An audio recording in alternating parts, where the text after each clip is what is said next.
One take, one take. This is NBA One Take featuring yours truly, Pretty Boy Lakers. This is NBA One Take for your head, NBA One Take for your brain. Coming to you live from downtown Brooklyn. This is NBA One Take, July 8th, 2024. Big move happened in the NBA was Demar Derozan is in a sign and trade to be landed in Sacramento Kings for Harrison Barnes, and to big weight deal. He gets a 3-year, I think, $90 million deal, 98.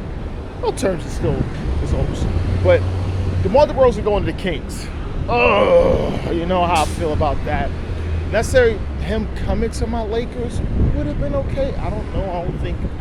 I don't know. Maybe JJ Redick, he's not. He probably would have been able to help. You know, but us not really getting anything. You know, really getting on my Lakers. It's really concerning. But let's really get to this. Him going to the Kings, this is huge because now you have Darren Fox, DeRozan,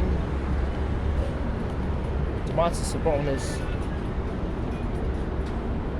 That is formidable, bro. Guys out there that can really deliver. Because sometimes, you know, Sabonis does have issues in. DeRozan really commands a lot. And now with Fox and be able to be clutch and be just a really great clutch player, now he has a little leeway where everybody don't have to load up on me. They'll be on DeMar DeRozan. And Sabonis can also have that extra slack off of him because we know his playoff woes has been very much documented, and now you have also good leeway upon that. So this is huge. This is extremely huge. In regards to contender, I think they'll be back in the playoffs. They could be a 4-5 spot if they're all bending health concerns. The Kings do really have a good team. Guys do come into play. You don't hardly hear injuries from the top players. So the Kings, for the most part, will be, barring, I think they'd be a top 4 team in the West. And this is going to be, you got Dallas loaded up. You know, Dallas loaded up. They got Clay. And, you know, the Nuggets is going to be there, even though they ain't really made no moves yet. And listen, you know, SGA, those guys, man, I don't know. It's just, the West is looking a little crazy here. West is looking a little crazy. Now, let me get to, I wanted to start for NBA because this is an emotional episode of, this is House of Dragon, Season 2, Episode 4.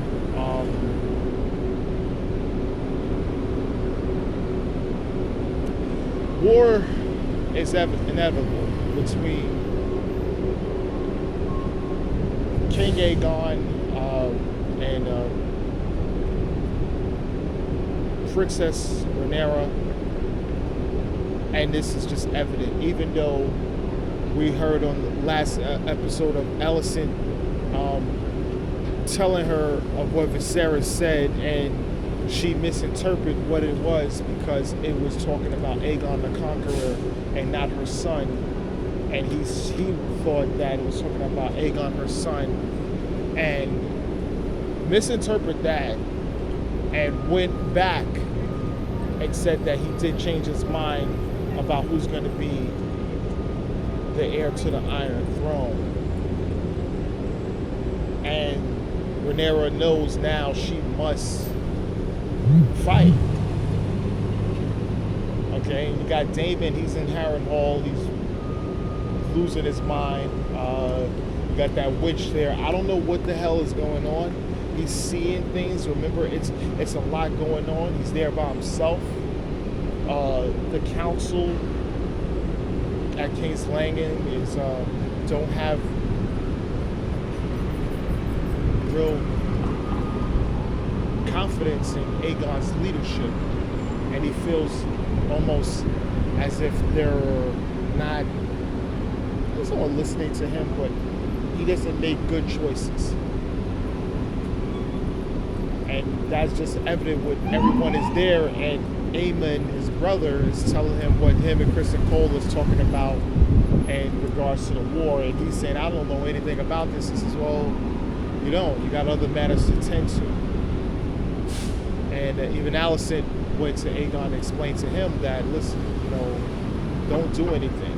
Everybody made sacrifices for you. You gotta just don't do anything.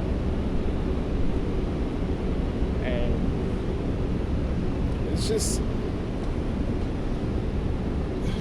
so the war happens, right? And Rhaenyra, she doesn't want dragons to fight, but they're saying like this is a war of dragons. This is going to have to be a war of dragons. She do not want to have a war of dragons. And so she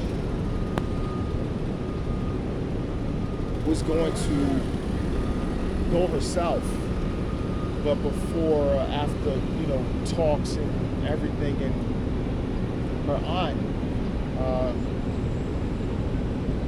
Reyes, Valerian, she decided to go to fight in the war with her dragon, Meleys. And, she is a very, very extremely popular character on the show. And so the war happened. You got Kristen Cole there. They're set for battle. He's been really strategic. He's fighting. He's been taking over smaller counties and having to swear upon Aegon, and the ones that don't, he cut their head off. And then he's developing a strong army as he target the smaller, add to his, and then take on over. And they're seeing that, so now the war has to happen.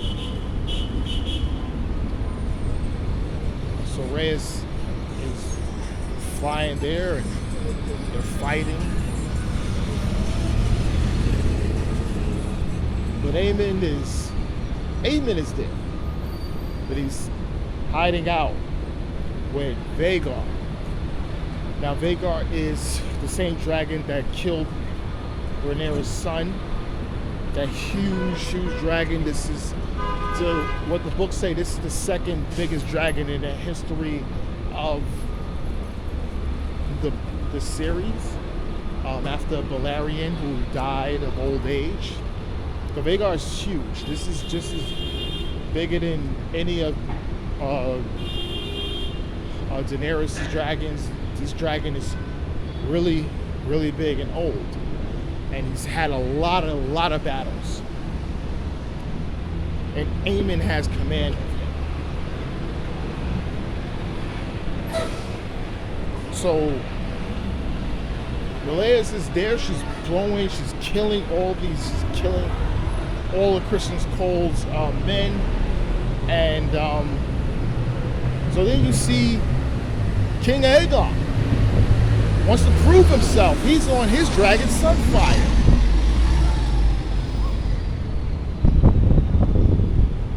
And he sees Rhaeys, and this is a fight. And this is a fight, and you see that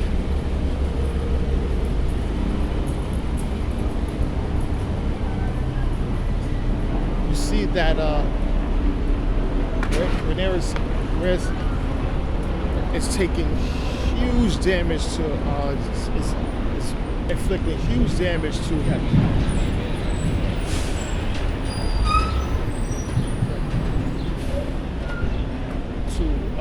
King Aegon's dragon. But then you hear,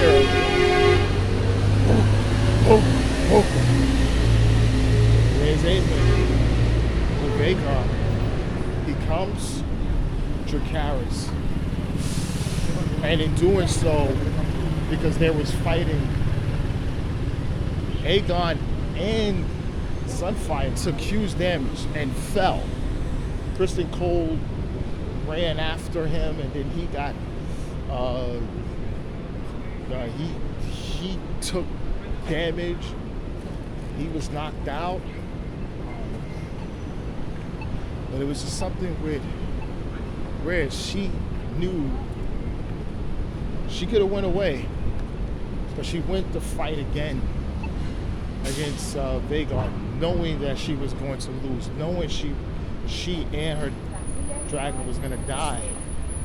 And that's what happened. Because Vhagar grabbed the lace, bit him, almost bit his neck off, and that was it. And she fell to her death. And that was just a really emotional thing. People who read the books know what's going to happen, but this is just for TV people. You don't have to understand. TV people gets hurt more than the people that reads books. Even though sometimes, a lot of times books are better, but TV people have the emotional thing, I think, more over than someone in the book. And this one was just really, really tough as she went down. And then just the ending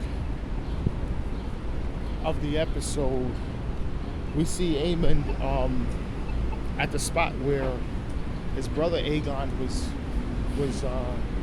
fell, and you see his dragon Sunfire there, dead under fire, and he had his sword out. But Kristen Cole came and said, Aemon, and he put his sword, and then he says, so what's of the king? And then he shows the king to where he's at. It don't show too much, but we don't know. And then the episode fades to black. So I don't know what to think. We don't know what to think. The book tells different. I don't like to go by a book. I like to see the series and stuff for myself.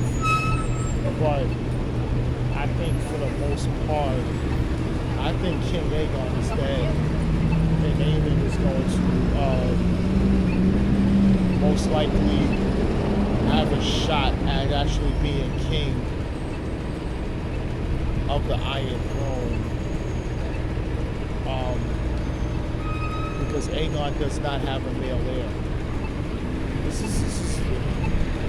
There's a lot of scenarios, but that's how it ends, and this is just a real emotional, because even though, this is crazy, but yeah, this is a really, really good episode, probably one of the best episodes of House of Dragon. Yeah, but this is in bit one, it's pretty good. Like, I'm out.